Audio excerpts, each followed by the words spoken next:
thank you for supporting the Rio Grande. It is so important that the free market think tanks that we have in each of the 57 states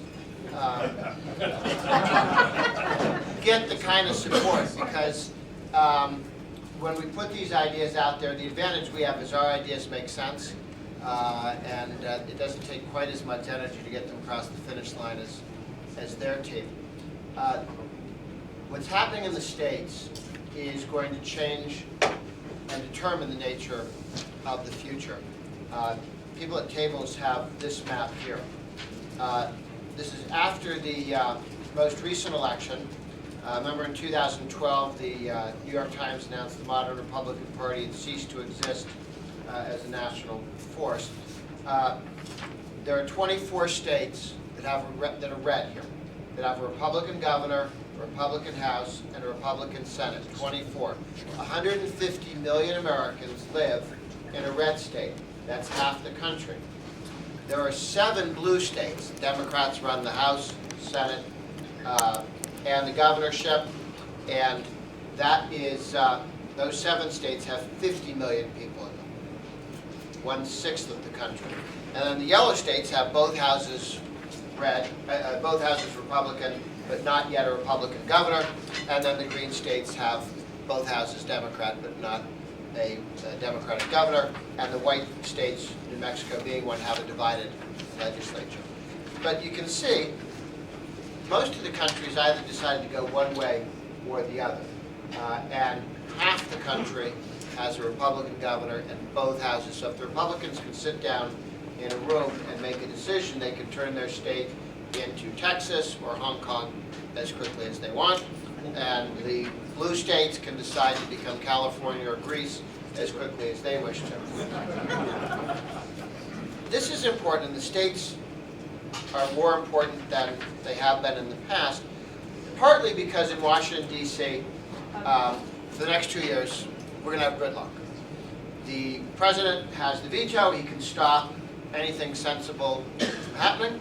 And the Republicans have the House and the Senate. They can stop anything god-awful from happening. They don't have to pass something because Obama thought it up, but a good idea that passes the House and the Senate, Obama can veto. What we have is 2 sumo wrestlers of exactly the same weight and talent just bopping into each other, and nobody gets knocked outside of that red ring for 2 full years. We get a lot of discussion in Washington. Americans for Tax Reform, the group that I run, we organized a no tax increase pledge. We asked congressmen and senators, state legislators, governors to make a written commitment to the people of their state that they'll vote against any and all efforts to raise taxes. And the reason we do this is if you agree not to raise taxes, what you've said is that when you run across the problem, you're going to reform government. Raising taxes is what politicians do instead of reforming government. The politicians that are open to tax increases, if there's a problem, they go, well, we've been doing all this stupid stuff, and it costs a lot of money, but it's too much work and energy to stop doing stupid stuff or to move from the taxi commission to Uber, because that's very confusing. So what we'll do is just continue to do everything we've been doing, and then we're going to do this additional thing that I'll add on top. I'll raise taxes, and we'll do this other thing here. So they add barnacles to barnacles, but if you say we're not raising taxes, then when you run into challenges, because the pensions are promised too much, you run into challenges because the government's spending too much money, people have to decide to prioritize, to make decisions. They have to decide to govern. Raising taxes is what politicians do if they don't have the courage or capacity to govern. And so sometimes people say, well, the pledge has been very helpful. We haven't had a Republican in Washington, D.C. vote for a tax increase since 1990, when President Bush talked some Republicans into joining him, into walking out into traffic holding hands. And that didn't work well. We had George Herbert Walker Bush had a very successful presidency. He managed the collapse of the Soviet Union without a lot of blood on the floor. There was one slight problem. He raised taxes. And remember, the promise was $2 of spending restraint for every $1 of tax increase. They'd gone to Reagan and cheated him, promising him $3 of spending cuts for every dollar of tax increase. The dollar of tax increase was real. The spending restraint never happened. Spending went up, not down. The reason why Democrats raise taxes is to spend the money. It should not surprise anybody. They're not raising taxes for their health. They're raising taxes so they can spend it. Why would you think if you gave them more money, they would spend less? That doesn't make any sense from their perspective. So they went to Bush and they said, you're a cheaper date. We will give you 2 imaginary spending dollars in reductions in spending dollars for every dollar of real and painful tax increases. Bush took that deal, and of course spending went up, not down. And this cost him the presidency. So people learned from that, don't raise taxes. And don't get tricked into raising taxes. And as a result, in '93, when Clinton raised taxes, not a single Republican joined him.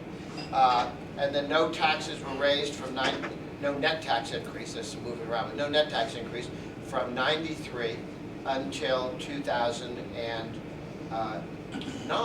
when Obama came in and began to raise 20 taxes on Obamacare.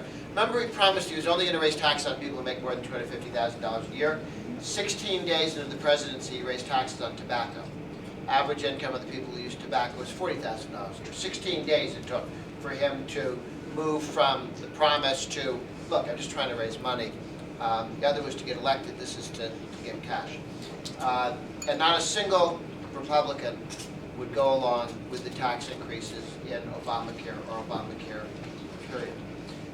So the no tax increase pledges worked well. This bothers the establishment in Washington, D.C., because you'll hear the press go, the establishment media go, well, I long for the good old days of bipartisan compromise. Okay? When somebody tells you that they remember the good old days of bipartisanship, what they're telling you is how very old they are.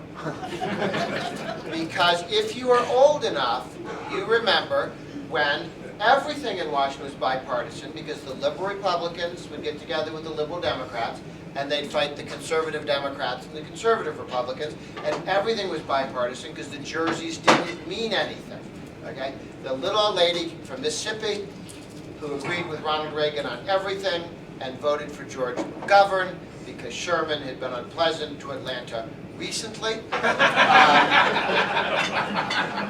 The party affiliation had nothing to do with her understanding of the here and now on issues. And there are Republicans in Maine who were Republicans because the guy in Little Round Top was a Republican. And at some point during the Reagan's political lifetime, the two parties separated themselves out in a way that makes a lot of sense. Okay?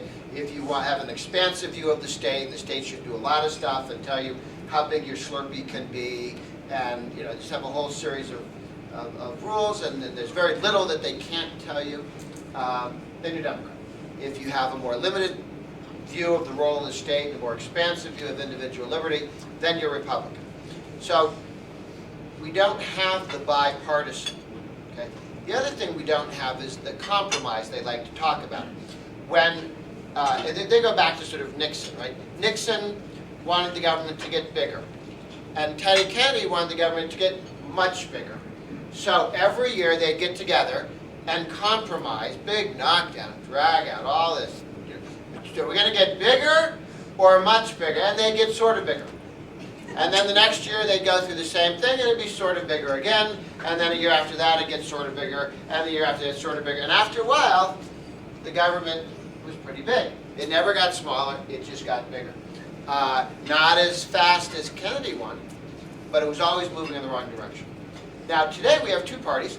One wants higher taxes and higher spending, and the other, courtesy of the Tea Party, because before the Tea Party, the Republican Party had figured out, we're not raising taxes. Got it? You saw what happened to George Herbert Walker Bush. Don't do that. No one's life is a complete waste. Some people serve as bad examples. Don't do that. Okay. And so everyone got it. I got it. We're not raising taxes. But George W. Bush got in there, and he didn't raise taxes, and he even cut taxes, and this was very good. But don't spend so much money was not on the to-do list. When there was a crisis, the answer was never spend less, regulate. It just wasn't on the list of things they were going to work on, spend less money. Tea Party came in gently with the 2x4 and said, boom, pay attention, spend less money.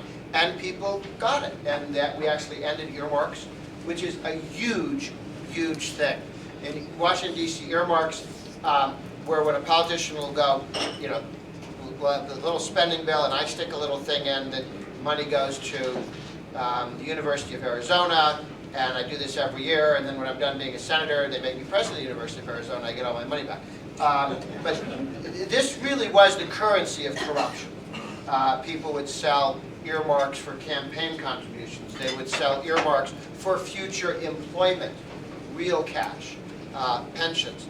And the Tea Party, which some people, oh, what happened to the Tea Party? First of all, most of it went to Congress. That was helpful. Two, they changed the nature of the modern Republican Party. And we need to remember the success that they had there, because they added to don't raise taxes, they added to that to make the complete arch stop spending so much money. And the earmarks, which is not a lot of money, but the earmarks were the currency. Earmarks are what you give a congressman or a senator to vote for something that he doesn't really want to vote for. So to get a Republican to vote for a tax increase or a stupid spending bill or a big government bill, you give them an earmark, okay? Which is very bad and damaging to their soul.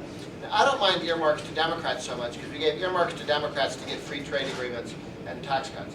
And they don't have souls, so there's not a corruption problem. But what we did was we got rid of all earmarks, which was a big, big deal. Because earmarks were sort of the broken windows of overspending. If everybody in the store is shoplifting, it's hard to get too worked up about the guy who's embezzling out of the cash register, okay? So if they stop the petty shoplifting, we can get them to focus on the big dollars savings that we really need to get there. It's a big, big step forward in the way we organize. So in Washington, D.C., we've got a party that now wants to go to smaller government and a party that wants to go to bigger government, and these really smart people who write editorials for the Washington Post say they should compromise. What are they talking about? Remember those movies where they tied Tarzan's arm to one tree and one to the other, they cut one tree off? Okay. What are they talking about? About compromising between going right and left. East, you know, look, if I'm trying to get from Boston to California and I get as far as Missouri, that's compromise, okay? It's not treason. Missouri's on the way to California. But if my feet are wet and everybody around me is speaking French, okay, that's called losing. That's not compromising. You're heading in the wrong direction.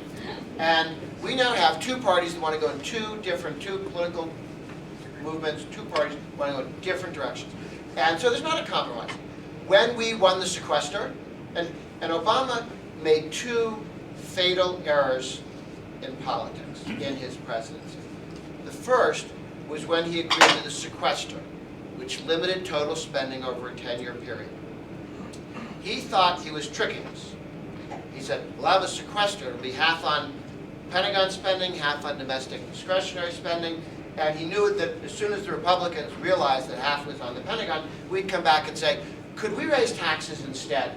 And he waited for that, and he waited for that, and he waited, and the call never came. Okay?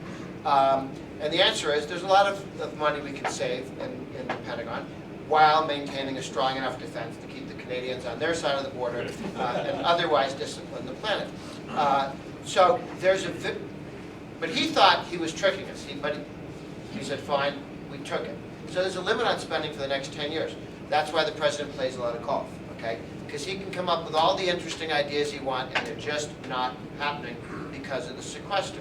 Now he's going to come up with a million and one reasons why we should poke a hole in the sequester. He's like a teenage boy on a prom date. He keeps asking the same question in different ways. And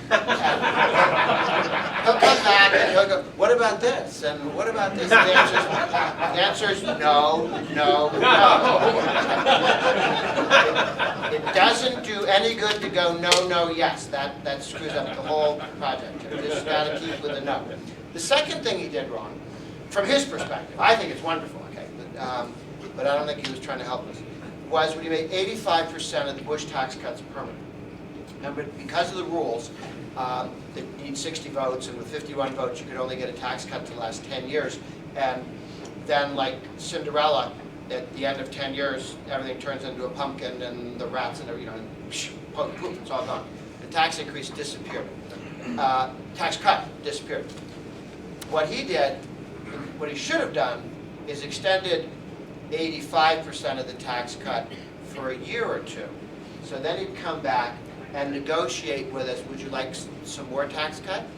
And you're going to have to pay me for some more tax cut, okay? Instead, he was so excited about getting the 15%, getting his pound of flesh, I tax some rich people, that he gave us 85% permanent, which meant he had no leverage anymore. Taxes are fixed, spending is fixed, but go ahead, you be president. You do all the really cool stuff you can do without more money and without more spending, okay? So that's why he plays a lot of golf. He's put himself, he's put himself in a box there. That's the victory of the modern center-right coalition. We beat him on both of those fronts. Very, very important. Look, in Washington, in politics, they're the two competing coalitions. And the modern center-right coalition that Paul organizes a meeting here in New Mexico on, that we have one in D.C., and that 45 states have similar meetings. Now there's 17 overseas too. Very good meeting in London. Sweden has a great center-right meeting. All the good guys in Sweden get together. You know, they have no income tax and full school choice in Sweden. You know, all the time I think we're making fun of them for being, you know, silly, and they got no death tax, no cap gains, and full school choice. Oil. Oil. Norway has the oil. Sweden just has the ladies in the bikinis. The Sardines. sorry. In the center-right coalition, think of who's in it. Around the table, who's in the modern Reagan Republican Party? You have taxpayers. You have people who want to be left alone to homeschool. And everybody's around the table that, on the issue that moves their vote. What they want from the government is to be left alone. Okay? Now, they're not all focused on the same thing, or the same 10 things, or even 2 of 10 things. Everybody's got a vote-moving issue. Homeschoolers, 2 million Americans homeschool. Very important to their lives. They make all sorts of sacrifices. They know damn well the modern Democratic Party and the teachers union would take that away if they had a chance. And so they want to be left alone to homeschool. People who have scholarships and school choice want to protect that and to protect how they raise their own kids. The Second Amendment community, the National Rifle Association. I serve on the board of directors of the National Rifle Association. 5 million members, 11 million people with concealed carry permits. Okay, they simply want to be left alone with their Second Amendment rights. They don't go knock on your door on Saturday and tell you to go hunting. The NRA does not insist that every 4th grade child in American public schools be taught books entitled Heather Has Two Hunters. They're just asking to be left alone. All the various communities of faith that want to be left alone to practice their own religion and transmit it to their kids so that they can go to heaven, and the guy on the other side of the table who completely misunderstands Scripture can go to Hades on his own. But if I'm to be free to practice the real religion, those other guys have to be free to do it wrong. Okay, so around the table, people want to be left alone, their money left alone, their property left alone, their kids left alone, their faith, their Second Amendment rights, their profession, their small business or business lives. Everybody's in because on the issue that matters most and moves their vote, they wish to be left alone. Now what that means is everybody in our coalition, nobody in our coalition is at odds with anybody else on a vote-moving issue. The guy who wants to make money all day may look across the table at the guy who wants to go to church all day and say, that's not how I spend my time. But that doesn't bother me, that he does. And they both look over at the guy who wants to fondle his guns all day and says, you know, that's not how I spend my time, but who cares, right? So that's why we have a low-maintenance coalition. Our coalition doesn't want anything at the expense of anybody else in the coalition. Now, the left, I got a call when Hillary Clinton was doing her listening tour in 2000. She's running for Senate up in New York, and a reporter called and said Hillary Clinton just gave a speech and said that what the left needs what progressives need. After they ran liberal into the dirt, they switched to progressive. Of course, they picked up liberal because they run progressive into the dirt in the 40s and 50s. But anyway, so we're back to progressives. What progressives need is one of those meetings like Grover has where they all get together. And the reporter said, well, what do you think of that? And I said, well, here's how our coalition works and why we're not in conflict. Here's the challenge with Hillary's table. Hillary's table recently stolen by Barack Obama. So, around the left's table, who's there? Trial lawyers, labor union bosses, the big city political machines, the two wings of the dependency movement, people who are locked into welfare dependency, and the people who make $90,000 a year, managing that dependency, making sure none of them get jobs and become Republicans. Then we have all the coercive utopians. These are the people who get government grants to tell you how to run your life because they're your moral betters. The people who mandated that cars be too small to put your entire family into. The people who made sure the lighting convinces you have glaucoma. The people who insist that on the Sabbath you put the green glass in one container and the white glass in the brown glass for the recycling priests. And so the toilets have to be too small to flush completely. I mean, they have a list of things that you have to do and a list of things you're not allowed to do that is slightly longer and more tedious than Leviticus. It just goes on and on and on. And these aren't recommendations. These are things the government will whack you if you don't do them. So around the left's table, they can get along insofar as we are stupid enough to keep throwing money into the middle of the table. Because if we keep raising taxes and throw money in the middle of the table, then everybody on the left can be pleasant with each other, just like in that scene in the movie after the bank robbery. One for you, one for you, one for everybody's cheerful. One for everybody, okay? We keep doing that. But and that's what the stimulus was all about. President Obama gets elected, $800 billion, boom, in the middle of the table. For quite some time, all the Democrats were very happy. Then, in their view, the $800 billion was dwindling down to almost nothing. You know, this stack of money, and they're looking at it, you know, like the Kennedy kids with one six-pack in the middle of the table. They've never been so abused. And as it dwindles, and if we do our job correctly, and if we say no new taxes, and we mean it, and we don't raise taxes, and the money starts to dwindle, then the guys on the left, around the left's takings coalition table, a coalition of people who view the proper role of government as taking things from some people and giving it to them, they begin to look at each other a little bit more like that second to the last scene in the lifeboat movies, right? Now they're trying to decide who to eat or who to throw overboard. Because if we don't feed them taxpayers, they'll cheerfully gnaw on the guy sitting next to them. The left is not made up of friends and allies. The left is made up of competing parasites. Our job is to not give them enough to eat so that they'll cheerfully gnaw on the guy sitting next to them, and when we fight them in 2 and 4 years, they're shorter and they're fewer. Those are the, you know that story about the hundreds and thousands and millions and billions of cats eaten up to the one? Takings coalition, leave us alone coalition. In Washington, gridlock. In the states, not gridlock. And this is where we change the country and we change the presidency. And the reason, and the way we can do that is because in the red states we can pass laws that change the correlation of forces. There was that wonderful Bertolt Brecht quotation, very left-wing playwright, who in 1953, after the Soviet Union had taken over East Germany, there was a workers' revolt in 1953, which was very embarrassing to the left because you're not supposed to have a workers' revolt in a workers' paradise. And so somebody put a microphone in front of Bertolt Brecht and said, well, what happened here? And he said, well, clearly we have to elect new people.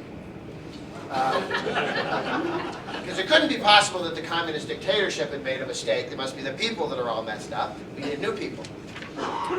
We can elect a new people. And by that I mean we create new freedoms for people that they will fight for. Homeschooling. 30 years ago, homeschooling was illegal in all 50 states. People got picked up by the cops for truancy for homeschooling, because mom had to have a PhD in education to be allowed to teach the kids at home. Okay, it was illegal. Now it's legal in all of the states. There are 2 million kids being homeschooled right now. 10 million Americans have been homeschooled at some point during their life. These are people for whom one of the biggest things in their life is that they were homeschooled, that they do homeschool, they make a sacrifice to make that happen, and the other team would take that away given half a chance. 2 million people right now, 10 million over the last several years. Back in 1987, the first state passed a shall issue concealed carry permit law. Florida, 1987. Before that, very few. Maybe 3 million people had concealed carry permits. 2006. Today it's 11 million Americans have concealed carry permits in the 50 states. Now, that doesn't count the people in Arizona, Wyoming, and Alaska, and Vermont who don't need a permit to carry concealed within the bounds of their own state. And New York underreports. New York City doesn't allow a lot of concealed carries, but the counties up north tend to allow it. My home state of Massachusetts, prior to emigrating to the United States, I lived there.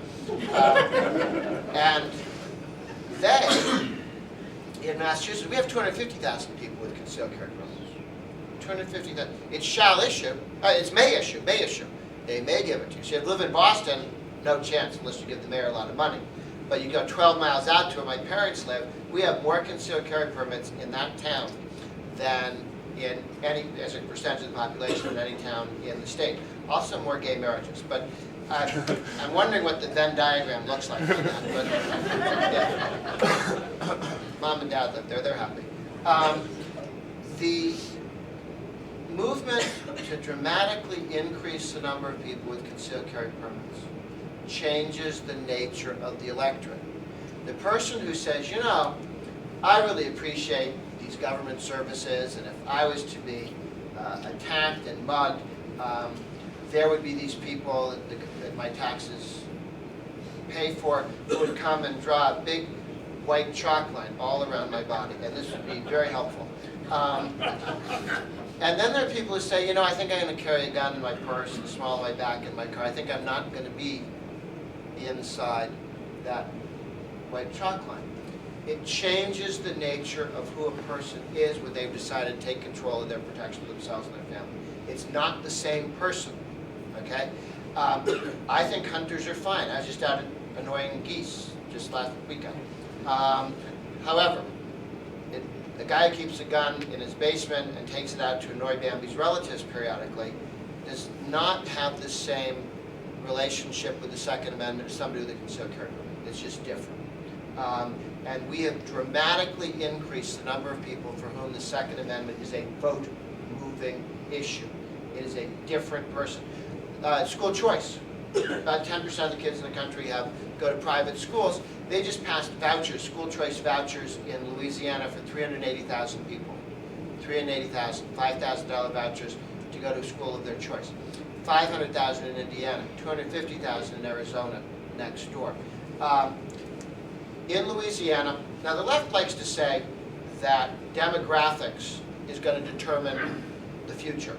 And by demographics, they mean race, ethnicity, gender, stuff like that. Because that's the way the left looks. They try to put everybody in one of those boxes and then argue why each of those boxes should vote for them. I think a more powerful demographic, and one that's beating the other team, are demographics you can change. The number of people with concealed carry, that I don't care what color that person is, they're a different person. People who homeschool, that's a different person. When you give a mother of four $5,000 scholarship for each of her 4 kids, she has $20,000 in her pocket to take anywhere she wants. That is a different human being than the one who gets the memo from the school board going, send your kids here, shut up, we don't want to talk to you, don't bother us, follow orders, and does. Just go to the public school, we tell you, end of conversation. The one who says, I think I'm going to walk into a school and say, I have $20,000 in my pocket, what are you going to do for me? how are you going to educate my kid? It's a different person. It's not the same person. And I don't care what color that person is. If that person is not going to vote for the party that would take away her control of her educating her own kids. And you have changed who people are. If you own $5,000, this is Scott Rasmussen polling here. If you own $5,000 worth of stock or more in like a 401k, it makes you 18% more Republican and less Democrat on average. Every demographic becomes more Republican than rich, poor, white, black, government worker, private sector worker, however you want to bring it, everybody becomes more Republican with $5,000 of shares of stock. You don't have to have $1 million, but if $5,000 in a 401k, it changes the way you view the world. Capital gains are not taxes on somebody else. Corporate income taxes are not taxes on somebody else. All of it changes the way you move, and they become more Republican. Now, there's one demographic that doesn't get any better with share ownership. They stay just the same. They're pretty Republican, but they don't move. And that's women who earn more than $75,000 a year. So if you know any women like this, don't give them any stock. Because it doesn't do any good at all.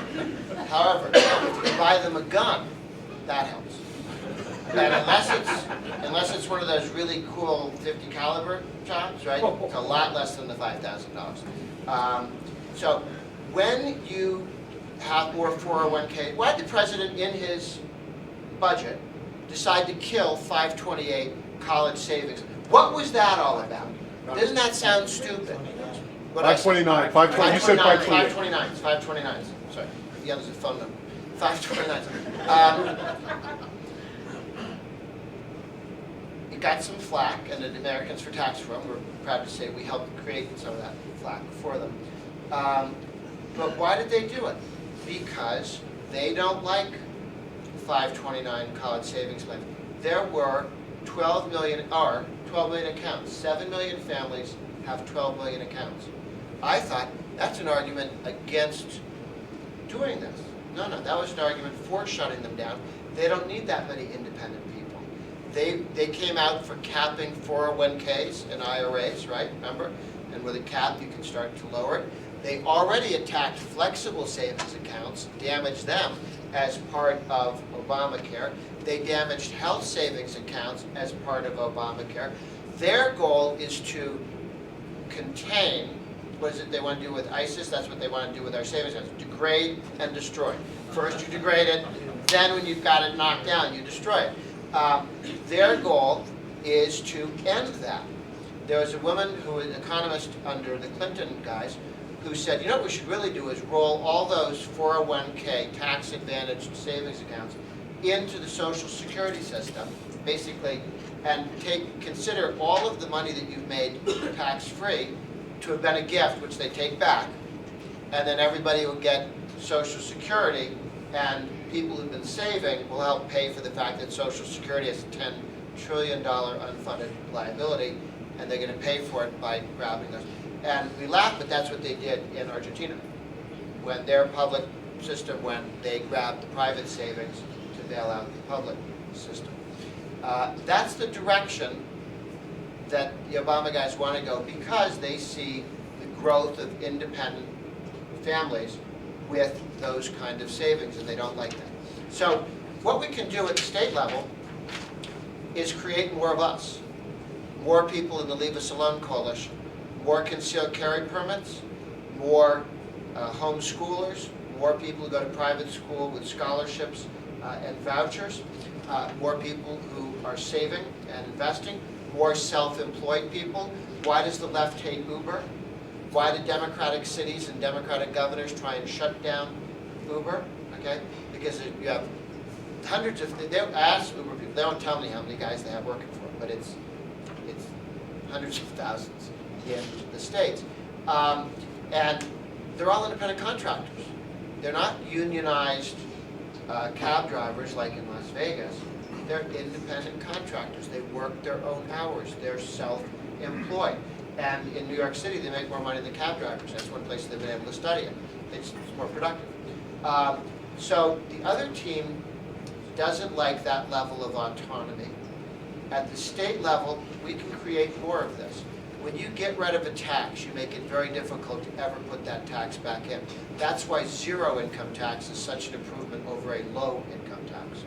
That's why getting rid of a tax is always an improvement over cutting a tax, the same dollar amount, because it's like crabgrass. If you take it all the way out, it'll be a while before you see it again. If you just trim it, it's right back at you. The other half of that is what they did in Wisconsin, Governor Scott Walker. There, a teacher, prior to his law, who made $50,000 a year cash payment, was paying $1,000 dues each year. It was taken out of his or her paycheck. They never saw it. $1,000 per teacher, and that money went straight into the coffers of organized labor and into left-wing politics. They passed a law and they said, you know what? Nobody can, public sector, nobody can withhold your dues.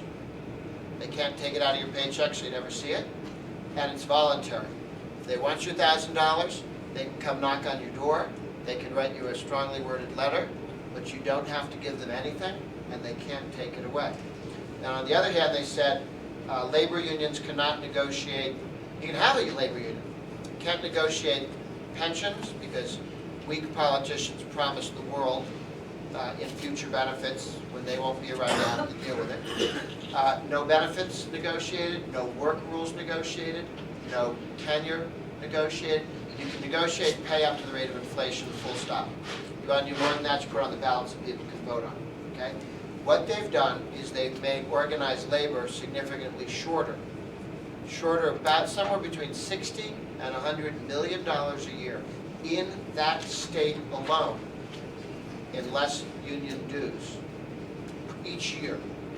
Then they receive 60 to 100 million. The left is not, the unions are not reporting with alacrity their collapsing numbers. So we don't have the best numbers, but it's somewhere between 60 and 100 million dollars every year they're short. So you can create more of us, and you can create fewer of them, and that can happen at the state level. And that will carry the states necessary to win presidential campaigns. And if you look at the red states, you can see they're big states. In Michigan, we passed right to work. Indiana, we passed right to work. We are within spitting distance in West Virginia, passing right to work. It's Democratic governor, but a veto can be overridden in West Virginia with 51% of the vote, simple majority. It looks as though West Virginia will pass right to work. Wisconsin will likely pass right to work this year as well. That's 2 more, and that gives us a majority in the states. I understand people have hopes here as well. But I think what you're doing will be in a backdrop of 2 additional states enacting right to work this year, which ought to strengthen the case for acting here. So all of which is to say, at the state level, working with state think tanks and helpful state legislators, we can change laws to change the nature of the electorate, to not just create a stronger free market in New Mexico, but nationally, win at the presidential level as well, because we've changed the nature of the electorate state by state. Truly stupid ideas can only be passed at the national level. You can't pass really dumb ideas just in Vermont because it's too obviously what happens and people will leave Vermont, okay? If you pass a truly stupid idea in the federal government, we live with a long time before people move to France over the subject, okay? But that's why we have an advantage. If we're the free market, low tax people, Rio Grande thinking people are passing laws at the state level, our ideas work. And when Texas has no income tax and Florida has no income tax, and they're competing with California and New York with 10 and 13% income taxes, people move from the high tax states to the low tax states. So every 10 years we get an adjustment of what the Electoral College looks like in the direction of low tax, right to work, less regulation, less spending states, and away from the big high spending states.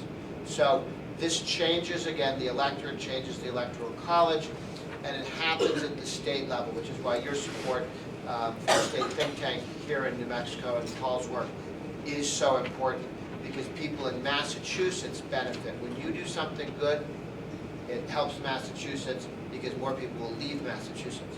And then eventually the politicians in Massachusetts will have to react and get smarter in reaction to people being able to move their money first, their kids second, and then themselves as they move out of the states that are high tax and not doing well.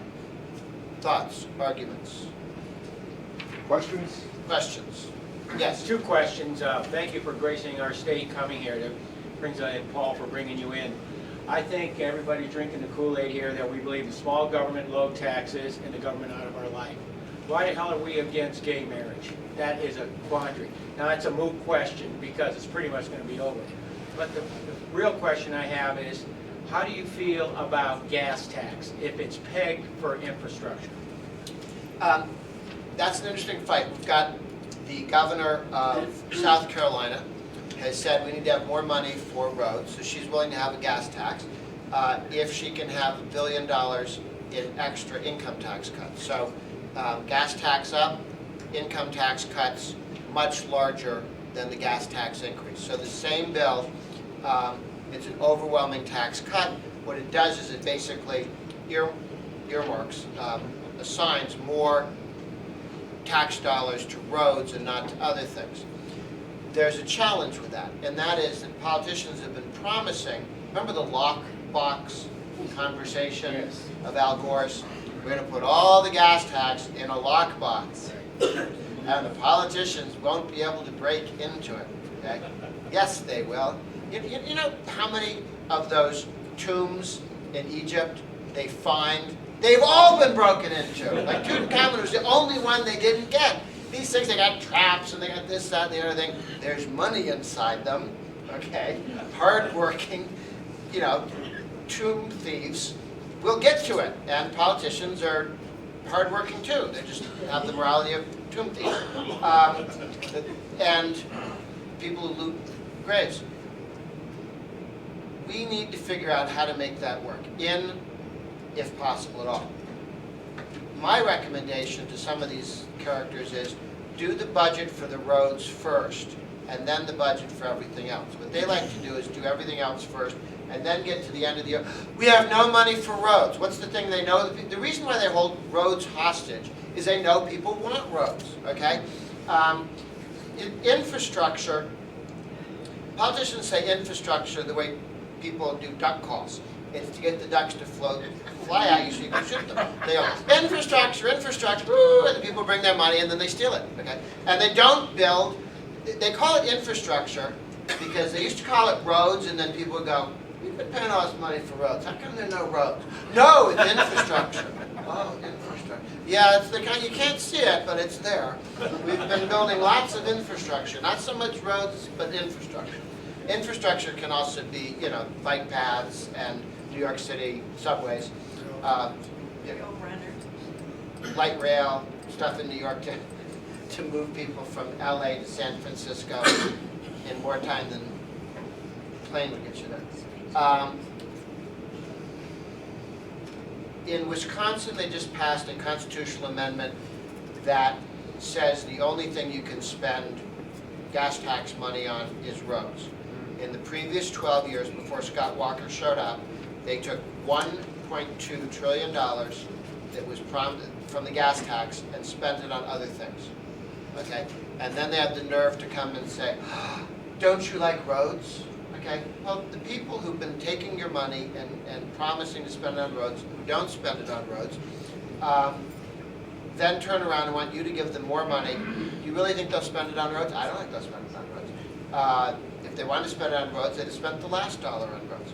When a politician tells you, my highest priority is roads, but the only way I can get you money for roads is to raise taxes, has just told you that their lowest priority is roads, that everything else in the budget is more important than roads. None of that we could do without and do roads.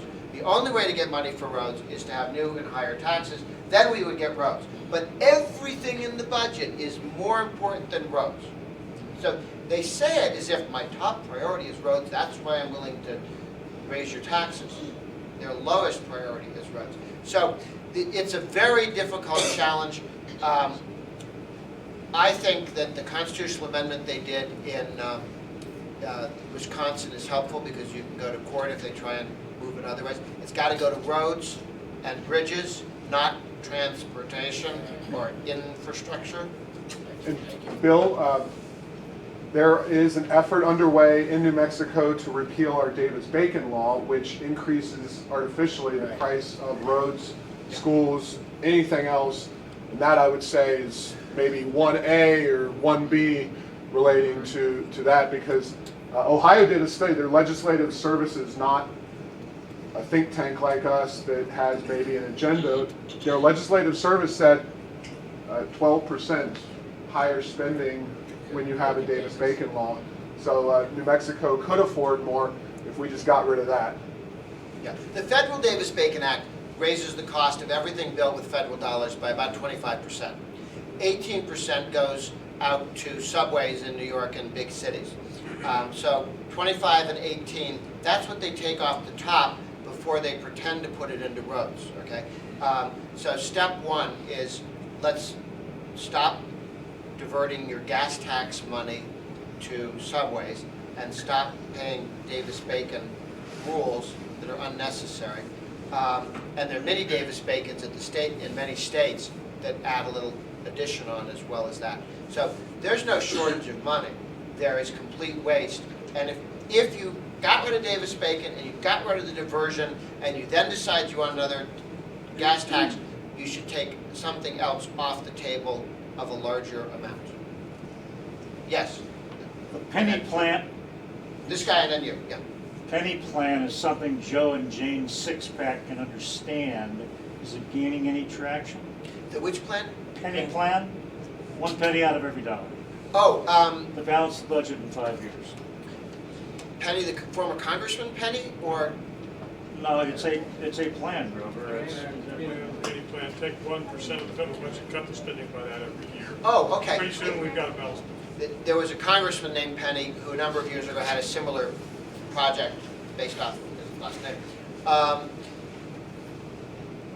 That's a good idea. The challenge is whenever you do across the board cuts, you have the challenge.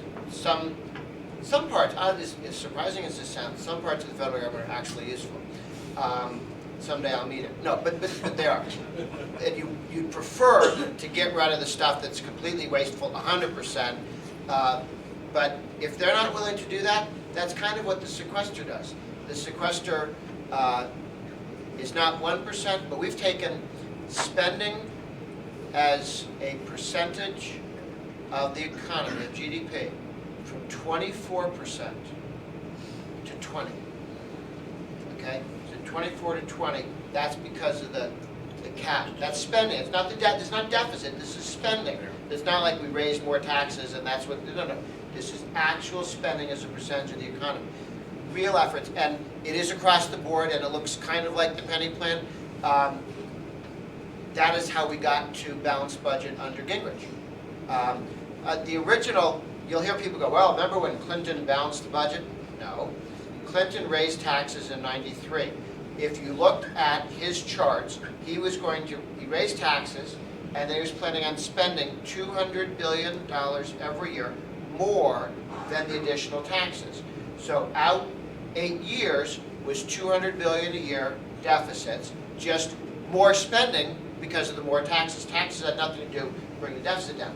The Republicans won the House, Senate, wouldn't agree to his spending, leveled spending off just a little bit, just grew a little bit, then didn't even go down, just grew slowly, and we went to balance within 3 years.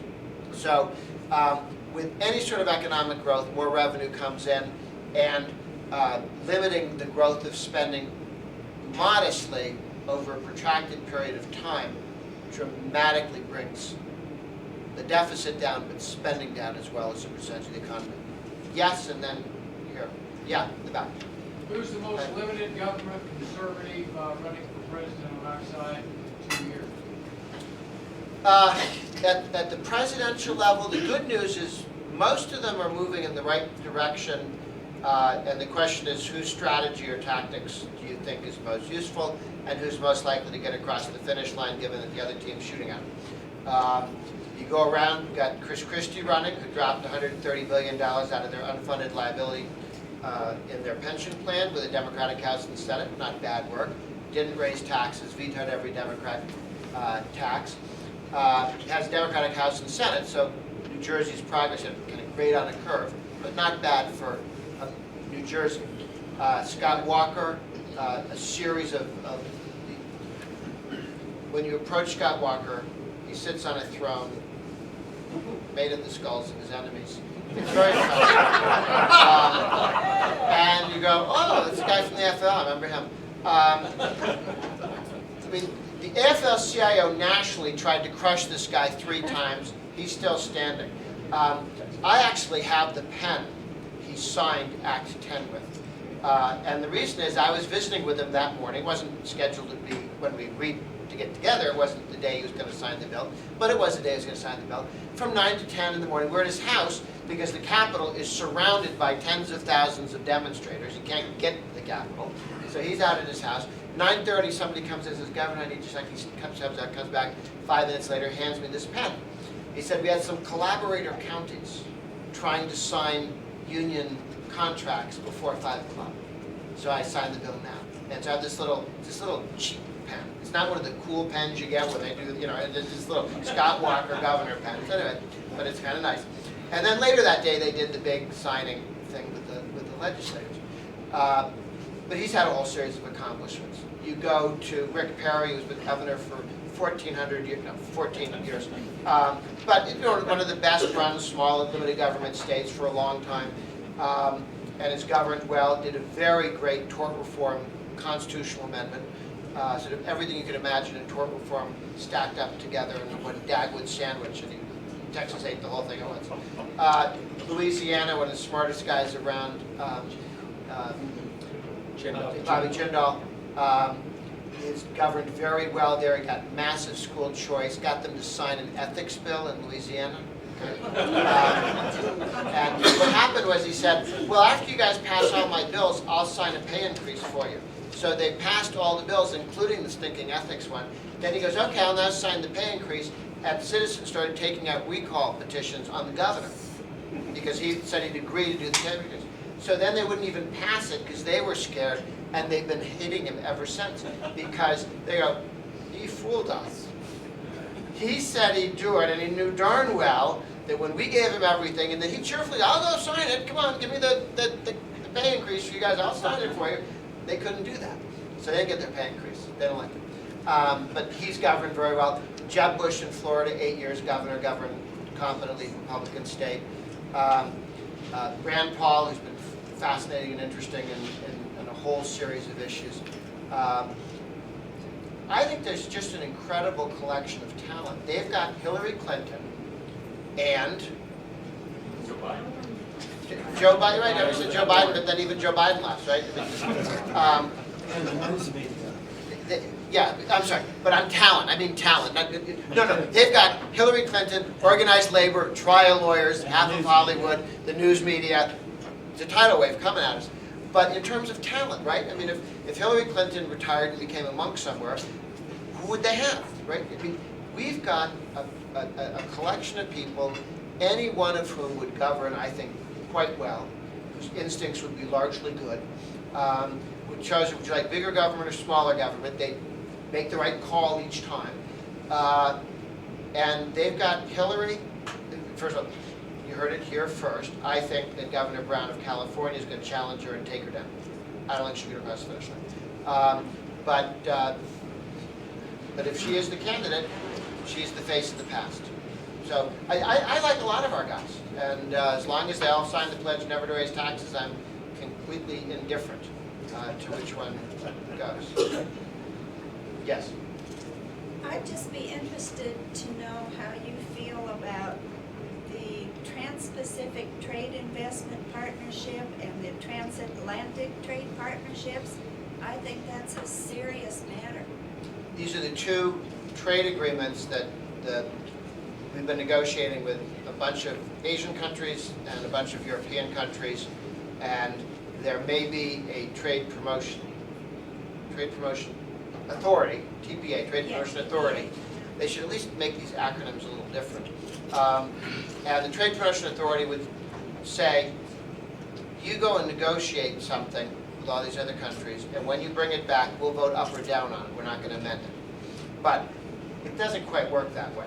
they're sitting over their shoulders while they negotiate. They're not going to give them the trade promotion authority until after they've seen the product. And that goes for the House. And they may actually have the Japan, Asia, Australia, Chile one written before they get TPA. Can you do a trade agreement that would have all sorts of shards of glass stuck inside it, like labor law or environmental law or stuff like that? Yes, you can. Do I think that Obama would love to do that if he could? Yes, I do. Therefore, my recommendation is I wouldn't pass. Well, first of all, if he sticks it in, you could just say no. And you got to tell him ahead of time. Here are the lines in the sand. You do that, and it's no. You say it loud enough so the Japanese hear. They're not going to sign a deal with the president if there's a no attached to it. So I think you can draw lines in the sand that make it difficult / impossible for the president to do anything tricky, because you have allies from all the other countries who want a real deal, who don't care about sticking Kyoto inside, this agreement. So, is it going to be good or bad? I don't know. I would not be surprised if he messed it up. But I do. The ultimate protection is you could vote against it. You can just turn it down. You're not agreeing to it. What Congress can turn. Congress can turn it down. Yeah. It has to pass House and Senate. House and Senate. It's not like a treaty. It's a law because you're cutting tariffs. It's a law. It has to pass the House and the Senate. I don't think they can pass something through both houses. It would be terribly awful, as long as they didn't get railroaded time-wise. I don't think they will, but we should be watching over their shoulders. We should be encouraging them. And if you see stuff you think smells, throw up a flare. So the authority just means that they're not going to give him fast tracking to do this, the president? No, TPA says, negotiate it, bring it back, we'll vote yes or no. That's what TPA says. Because the alternative is, you bring it back, and then guys go, well, I represent the cotton interests, and I want to make this amendment, and then you tear it to shreds, like the straw man in The Wizard of Oz, where they, and that's what they're worried about. We wouldn't want to sign a treaty, then have the Japanese parliament go, well, we don't like this, this, and this. But they won't get TPA until they've seen the plan. So it's not, it can't be used to jump you. Because you can always just step back and go, no. Yes? I'm curious to know what you project as far as the outcome of Obamacare. Is there hope? What do you see the aftermath being in the case of repeal or not for the states that have opposite? Yeah, we have passed 4 times a law that says repeal Obamacare. If you want to count the fact that we've put into the budget repeal Obamacare, it's 7 times. There have been 56 votes on amending or repealing. That's the 7 repeal plus a bunch of changes. 10 of those have been accepted and signed into law, saving us about $54 billion, and one of them got rid of long-term care unfunded liabilities, which would have been trillions. Okay? So when people say, oh, why do you keep passing these laws? Obama has signed 10, which has saved us a lot of money and done a lot of improvement. Okay? Now, you got to get rid of the whole thing. That's why we have the vote at least once a year. Our plan is to abolish it. Our plan is to abolish it. While we're waiting to get a president who will sign abolition, we're taking every piece of it out that we can. Okay? So that's what we do. Whenever there's a piece of it, whenever there's one stray antelope, take it. But at the end of the day, you want everything. And there's been no backpedaling on that by either House or Senate. It's got to go completely. Until the president moves, you're not going to get him to sign away his child. But as soon as he's gone, we'll get a Republican president, done. Last question. You choose.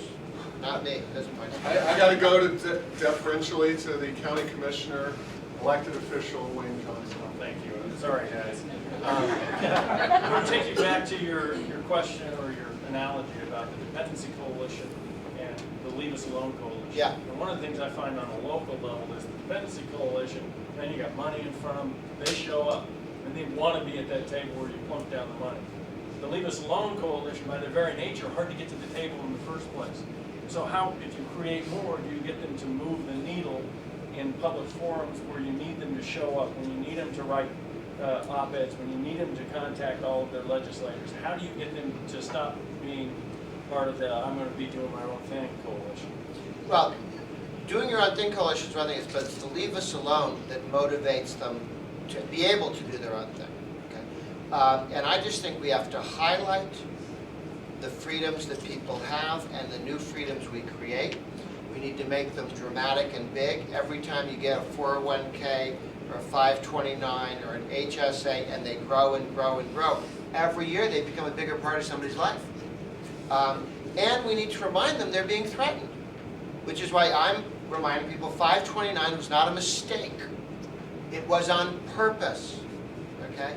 They did that because this is their goal and they will do it to, they thought it was small enough to kill, but big enough to be worrisome, and they will get 401ks and IRAs the moment they can. The moment they think they get away with it, they will.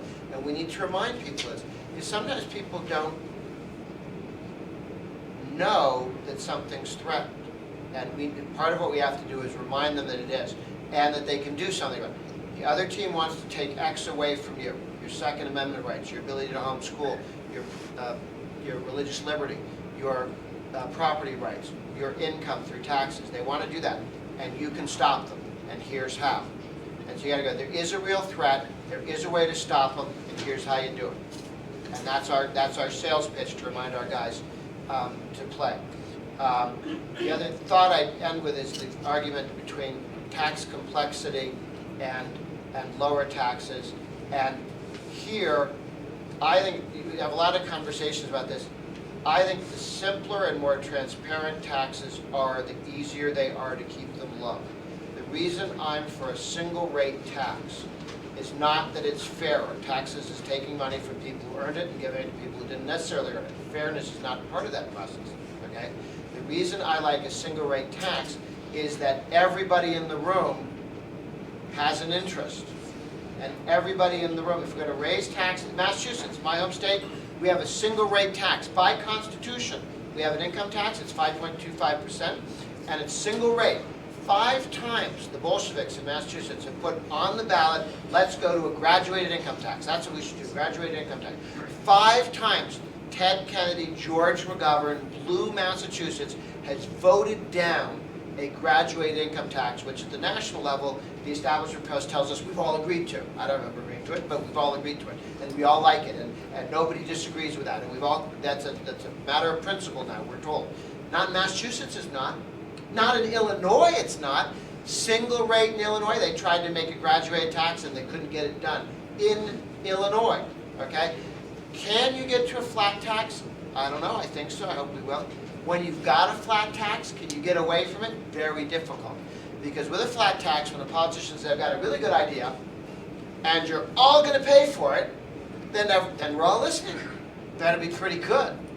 But remember what our friend Clinton did, and then Obama. He said, I'm only going to mug 1 or 2% of you. I'm only going to tax the rich. So why don't the rest of you step outside? This isn't going to be pleasant, but it's not you. So, you know, it's like Shirley Jackson, the lottery. Feel good, it's not you, and don't worry about these guys. Then they can take us out of the room one at a time. This is the Richard Speck theory of tax increases. That if you can't take on everybody in the room at once, you take them out of the room one at a time. You younger people can ask somebody else, Richard Speck. But that's simplicity and a single rate make it easy to see whether taxes are going up or down, and we all move together. Everything that adds complexity makes it easier for the other team to do a little here and a little there. By the little they do is always a little up, not a little down, it's a little up. Fair tax. What do you think of that? That's a simple.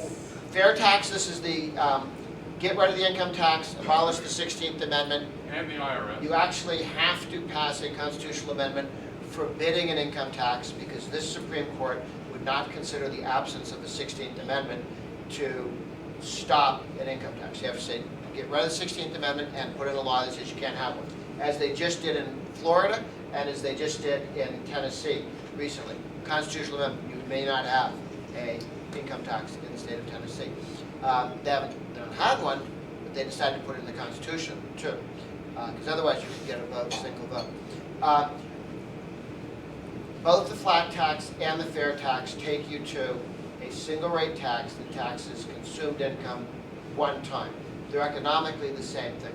They're different politically, and right now we've got so much work to do before you get to the fork in the road where you go one way or the other. We have to get rid of the income, the death tax. We have to get rid of the capital gains tax. We have to go to a single rate tax. When you've got, and we have to take total government spending dramatically lower. You can't take the present rate of spending, move it over to a sales tax, because you just have the same police state. They just stand with guns at the back of Walmart, making sure you don't buy stuff there, rather than policing your bank account.